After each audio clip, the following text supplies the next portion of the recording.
Hola a todas y todos, bienvenidos, bienvenidas. Mi nombre es Fabricio Lorusso y aquí estamos en el canal del amigo Jesús Escobar con la videocolumna de esta semana, transmitida y grabada del otro lado del charco. Me encuentro por acá en mi tierra, visitando a mi familia en Milán, Italia, recorriendo un poco los temas de el querido México, la agenda de allá que sigue siendo más intensa, pese a que acá pues el debate está muy prendido sobre el tema de los aranceles de Trump, aunque eso no cambie mucho la relación comercial bilateral entre países de la Unión Europea y los Estados Unidos, ¿no? Pero el tema de que quiero hablar realmente es comentar un poco los resultados de un informe de hallazgos de Amnistía Internacional, esta organización internacional que también tiene su sede en México, acerca de la situación de inseguridad de personas buscadoras, especialmente de mujeres, entendiendo justamente este informe que fue presentado ahora en julio, que es como una especie de segunda parte respecto de otro informe que era sobre la seguridad de personas buscadoras en las Américas, ¿no?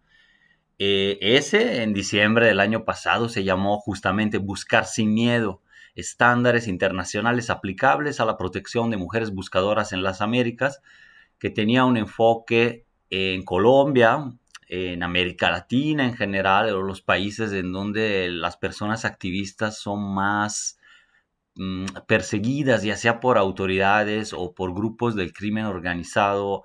Históricamente en el siglo XXI han sido Colombia, Brasil y México, ¿no? Un poco por tamaño de población, pero también por el tipo de grandes luchas socioambientales, por ejemplo, indígenas, territoriales, contra la segregación, eh, pero también ya más recientemente para la búsqueda de personas desaparecidas, la denuncia de grupos criminales, incluso del crimen organizado.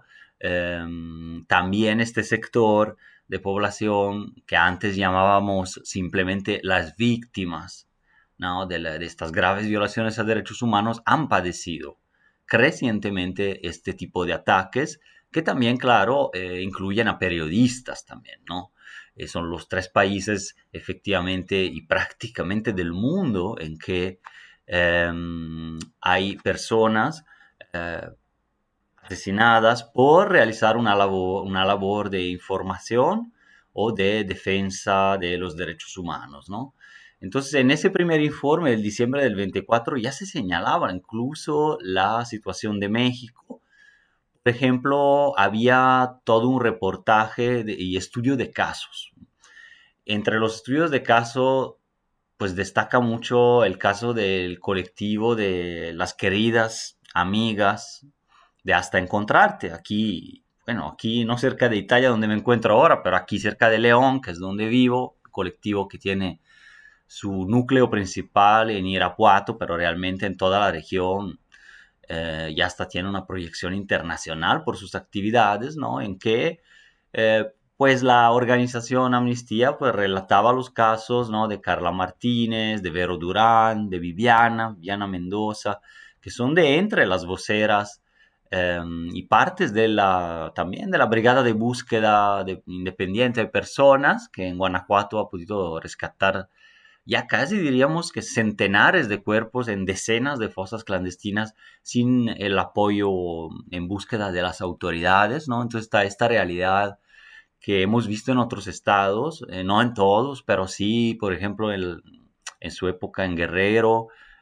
con los otros desaparecidos, madres buscadoras igualtecas, pero después con el Solecito de Veracruz, con las rastreadoras del Fuerte de Sinaloa en 2014, 2015, 2016 y finalmente ya con las primeras brigadas nacionales, ¿no? De la organización que se formó después, que es Enlaces Nacionales, que son brigadas de búsquedas, ¿no? Con bueno, el entrañable, querido y que en paz descanse Mario Vergara, ¿no? Que también fue muy promotor junto con el colectivo de María Herrera de ese tipo pionero de búsquedas de esa naturaleza. Claro que todas las familias desde los años 70 han estado buscando a sus desaparecidos en campo, en vida, en cárceles, lugares clandestinos del Estado, pero ya después también en territorios donde se le pide permiso al crimen organizado para entrar, ¿no? Y ahí vamos, porque justamente de eso estriba la particular vulnerabilidad de las personas buscadoras, pero en especial de las mujeres buscadoras. No es que se quieran excluir a los hombres, que sí son parte de los colectivos, que incluso fueron los más visibles el primer año de esta nueva oleada del movimiento después de Ayotzinapa, sobre todo. De hecho, el primer libro de la revista Proceso se llamaba Los Buscadores en masculino, ¿no? Eso era un dato curioso en 2015, pero poco a poco hubo una feminización de la búsqueda, tanto como la creación del sujeto buscador, es decir, ya no la víctima, sino la defensora de derechos humanos o bien la activista buscadora, ¿no? Y femenino, porque luego, después del caso de Iguala, en donde sí eran los buscadores, que también había muchas mujeres, pero digamos el sujeto mediático también era el buscador, estaban los hermanos Canán, le llamaban los Canes, el propio Mario Vergara, Don Lupe, que luego fueron a otro lado también a trabajar, ahora sí, predominantemente con mujeres también, en Veracruz, con el Solecito y en las rastreadoras. Y ya luego, la verdad, la preponderancia política reivindicativa de los grupos de mujeres se hizo fuerte, más fuerte cada vez. Eh, y luego, bueno, vino el proceso de la ley general, ¿no? De desapariciones, de búsqueda, del Sistema Nacional de Búsqueda, que ya participaban decenas y decenas de colectivos, que quizás antes del 2006 eran dos o tres los más visibles, incluso con proyección latinoamericana, ¿no? De las víctimas de la contrainsurgencia del siglo XX, pero ya después se multiplicaron y ya desde su nacimiento el movimiento por nuestros desaparecidos, que es otra red, como Enlaces Nacionales o como la Unión de Búsqueda, que primero fue del Bajío, luego Nacional, son grandes grupos que aglutinan hasta centenares, podríamos decir así, de colectivos y sí, sin duda miles de víctimas, ¿no?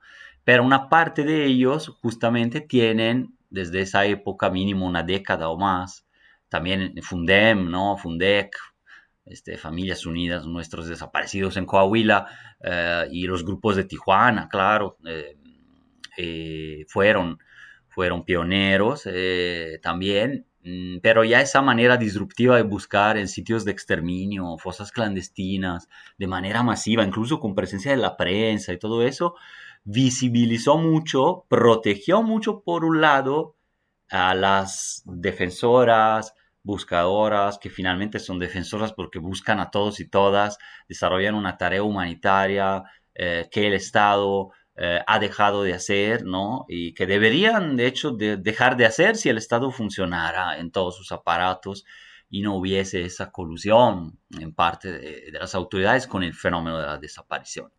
Pero eso ha significado también exposición, ¿no? El propio informe de Amnistía, ya pasando lo estoy viendo también aquí, a la parte mexicana del informe que sale en julio, perdón, ya hace unos 10 días, ¿no? Más o menos, que se llama Desaparecer otra vez. Lo pueden buscar así, violencias y afectaciones que enfrentan las mujeres buscadoras en México, en donde pues ahí se señala, hay más de 130,000 personas desaparecidas y no localizadas y miles de personas defensoras de derechos que les buscan, pero en una década, tanto como pues se crearon muchos colectivos, etcétera, también han ido generando mayores enemistades en el territorio por ciertas autoridades, como pasa con los periodistas críticos, ¿no?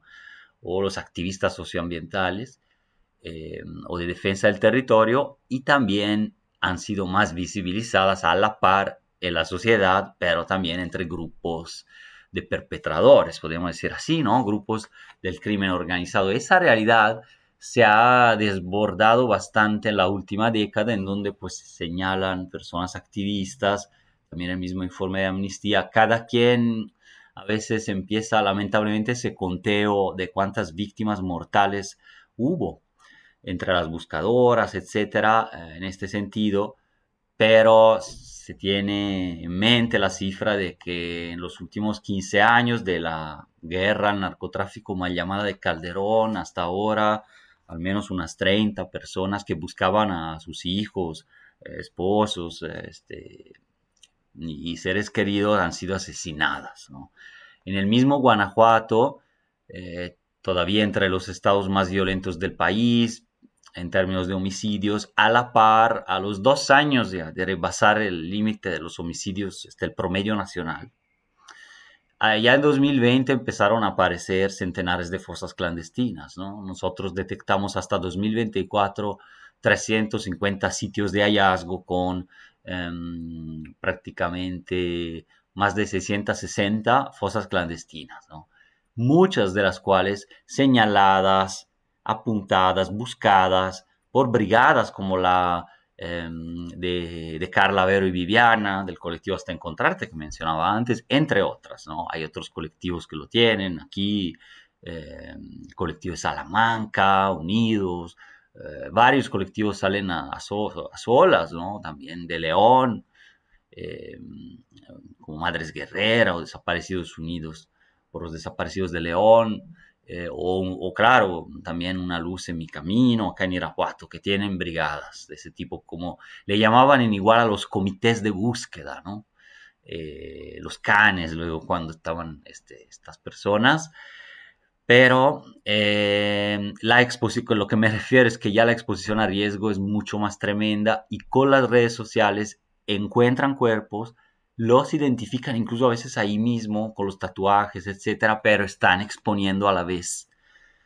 Por otro lado, siempre declara que, no, que declaran desde siempre que no buscan a culpables, incluso hay mensajes anónimos que les llegan. Entonces, de todas esas 660 fosas, muchas se deben a mensajes de gente arrepentida, anónimos, personas que quieren que se descubran, que lanzan mensajes a través incluso de las buscadoras, que encuentran cuerpos en algún sitio en especial, alguna casa, etcétera, en donde las autoridades lo habían abandonado, así señalando también la incompetencia, la indolencia, la complicidad a veces de las autoridades. Todo ese cóctel es explosivo y muchas veces la misma brigada ha estado expuesta a amenazas concretas, ha tenido que retirarse de sus labores.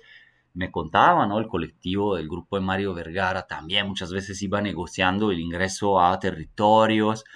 Aquí mismo en Guanajuato nos han contado el acceso a territorios marcados a fuego, como si fueran, digamos así, ganado, por cárteles en donde inciden, no escriben en la montaña, en los coches abandonados en terracerías, en ranchos, en partes ya donde puede haber incluso campos de entrenamiento y zonas de laboratorios, en Sierra de Lobos, bueno, digamos que todo el corredor industrial guanajuatense está bastante sembrado de estos sitios, pero los han detectado ahí en Salvatierra, en Yuriria, por Celaya también, en donde entonces prácticamente no puede entrar nadie, pero pueden negociar a veces grupos buscadores su ingreso ahí y van donde ni siquiera la policía o hasta la Sedena no había podido entrar. Por un lado se les deja, por otro lado puede haber una retaliación, una amenaza particular. Otro tipo de amenaza, estaba yo hablando aquí de Guanajuato, en donde ya hubo 5 personas asesinadas, pero tenemos registro de hasta 9. Entonces, llega hasta ese promedio, ¿no? De muchas personas, tanto asesinadas como desaparecidas, en donde también hay al menos 5 personas que estaban buscando a sus familiares que han estado desaparecidas, ¿no? Entonces, bueno, a partir de esa situación, y es que se da este informe en donde hubo un diagnóstico muy amplio con centenares de entrevistas, familias, que me gustaría resumir, ya después de este largo contexto que di, resumir un poco los hallazgos de la misma investigación, que tiene que ver con eh, pérdida de vida, pero también lucha digna y resistencia por la esperanza de encontrarles, pero sobre todo de que luego también el Estado actúe y actúe de una manera fehaciente, de una manera respondiendo a las exigencias, ¿no? Entonces Amnistía entrevistó a 600 mujeres buscadoras de 30 estados de México, pero también atención, porque el fenómeno es centroamericano. Es decir, El Salvador, Guatemala y Honduras, el llamado Triángulo Norte, que tiene mayor violencia, también ha sido blanco de ataques, pues estas mujeres, y que son parte de las caravanas centroamericanas de búsqueda, ¿no? Que son otra manera de buscar a sus hijos, que imagínense la triple vulnerabilidad: familiar de persona desaparecida, mujer en búsqueda de su hijo y extranjera, a veces sin papeles regulares en México, ¿no? Entonces, por eso es que hace falta una política mucho más integral de la que ha sido propuesta hasta ahora y la que está incluida en perdón, que está incluida en el protocolo homologado de búsqueda, pero también en las medidas que hubo en términos de reformas legales ahorita, ¿no? Y la incorporación al mecanismo federal también de las personas buscadoras. Entonces, a partir de eso, el informe Desaparecer otra vez, violencias y afectaciones que enfrentan las mujeres buscadoras en México, se acompaña de esta campaña que es hashtag Buscar Sin Miedo, que exige a las autoridades acciones concretas, ¿no? Se informa que el 97% de mujeres buscadoras declaró haber enfrentado violencias y afectaciones al buscar. Entre las primeras destacan amenazas, extorsiones, ataques, desplazamiento forzado, que es otra grave violación que se suma con ese concepto del continuum de las violencias. El continuum es violencias previas, durante y después de la desaparición a la víctima directa, pero también a la familia y a la buscadora, ¿no? Tortura también, violencia sexual y agregaría yo, aparte de desapariciones y asesinatos, que son los más graves, pero también estigmatización y revictimización o criminalización de las víctimas, ¿no? Por ejemplo, son muchos los relatos de casas balaceadas, amenazas que proceden tanto de autoridades o con la tolerancia a veces de autoridades o bien directamente de algún grupo criminal local. Las que se exponen mucho, yo percibo también en Guanajuato, son las que también vienen de realidades de ciertos barrios, ciertas rancherías que ya son presa, o sea, el barrio total, presa del crimen organizado y de las mafias, y en donde ellas simplemente salen a lo mejor a muy buena hora de la mañana, regresan, pero se están visibilizando en el espacio público, que es lo mismo que pasaba a las mujeres de Ciudad Juárez, del Estado de México, víctimas de feminicidio, nada más que ahora también están las redes sociales que pueden visibilizarlas más, pero también protegerlas, claro, por el apoyo que pueden recibir ahí. Y entonces es un arma de doble, un cuchillo, digamos, de doble filo, ¿no? Entonces, bueno, se detectaron afectaciones en el núcleo familiar, ¿no? Problemas psicosociales familiares y con los propios hijos. También hay hijos, la niñez está abandonada en esto en México, que se quedan prácticamente sin a lo mejor un papá y sin una mamá que lo busca, ¿no? O sin una hermana. 60% reporta deterioro de relaciones familiares y un problema que crece por la falta de un sistema de cuidados nacional que permita seguir sus roles como cuidadoras a la par de realizar labores de búsqueda. Se ha romantizado mucho esto de la cuidadora, la buscadora, etcétera, pero es un papel tradicionalmente y patriarcalmente, diría yo, es decir, desde un sistema de poder patriarcal que se ha atribuido a la mujer. Por eso es que también hay tanta mujer que está buscando, pero no sería un papel normalmente que la sociedad debe simplemente tolerar críticamente y que bueno que se les den recursos o que se protejan un poco, porque sí están siendo asesinadas también y sí sería una tarea de la sociedad misma y del Estado propiamente, ¿no? 70% han tenido afectaciones en materia de salud física y mental que no son reconocidas porque no se reconoce que ciertos tumores, ciertas enfermedades degenerativas, el desprendimiento de la retina, hasta por llorar mucho, por la tierra que están recibiendo en campo, las enfermedades en esas situaciones, también buscar en sitios de exterminio en el desierto en Coahuila, como hace el Grupo Vida, entre otros, pues deterioran la salud, pero no directamente se reconocen a veces como problema de salud acarreado por el que llama la ley el hecho victimizante, como si una grave violación tremenda a los derechos humanos como una desaparición simplemente fuera un hecho victimizante, ¿no? 60% reporta, claro, pérdida económica y de recursos, ¿no? Porque luego hay que pagar gasolinas, hay que pagar camionetas, etcétera, y no en todos los estados hay comisiones de búsqueda proactivas, ¿no? Entonces, en otros países son los estados que buscan, en México son en su mayoría mujeres que encabezan la búsqueda y estas omisiones las colocan en grave vulnerabilidad de todo tipo, económica, etcétera, hasta sexual, hasta de represalias y de deterioro de salud no reconocida por la misma, tampoco por la misma ley de víctimas, ¿no? Entonces, este informe indica que solo 17% de mujeres buscadoras acudió a las autoridades para denunciar actos de violencia y afectaciones. O sea, también hay poca denuncia y a sabiendas de la gran impunidad que tienen con las desapariciones.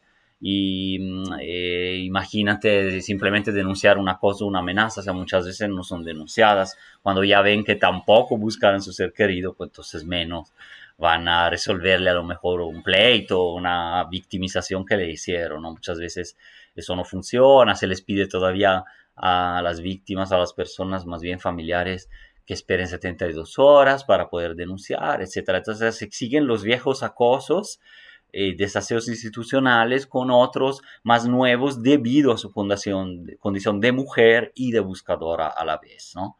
Eh, es poco el acceso que se tiene también al mecanismo de apoyo exterior, que sí está previsto en la ley, pero no se trata solo de reformar leyes, sino de implementar lo que hay, ¿no? Cuando se encuentran en otros países las personas migrantes desaparecidas, sobre todo, o los mexicanos o mexicanas, también tienen una desprotección mayor, ¿no? Y bueno, entonces se enfatizan estas dificultades particularmente, se incluyen una serie de recomendaciones a las autoridades que hemos visto aquí en diferentes columnas, la verdad, para avanzar en la protección de colectivas de búsqueda, ¿no? Se invita a reconocer la importante labor, incluirlas en los mecanismos federales y estatales de cajón, reforzados por ser mujeres, con enfoque de género transversal de derecho, ¿no? Esto estoy agregándolo yo, pero digamos que es parte de los pisos mínimos internacionales, entonces no estoy inventando nada nuevo tampoco, pero bueno, tanto para las buscadoras en conjunto con autoridades, o sea, cuando van con la comisión de búsqueda, etcétera, pero también cuando van solas, donde existe esa garantía de derechos, aportan pruebas, aportan hasta hallazgos directos y entonces, bueno, tienen que estar protegidas y que algún día ojalá ya ni tengan que realizar esa tarea realmente, ¿no? Entonces, por ahí va un poco las recomendaciones. Y bueno, entonces auspiciando estos cambios que tendrían que ser culturales, legales y no solo de fachada, es un poco el sentido de esta columna. Les mando un gran abrazo otra vez desde el otro lado del charco y nos vemos en la siguiente. Muchas gracias.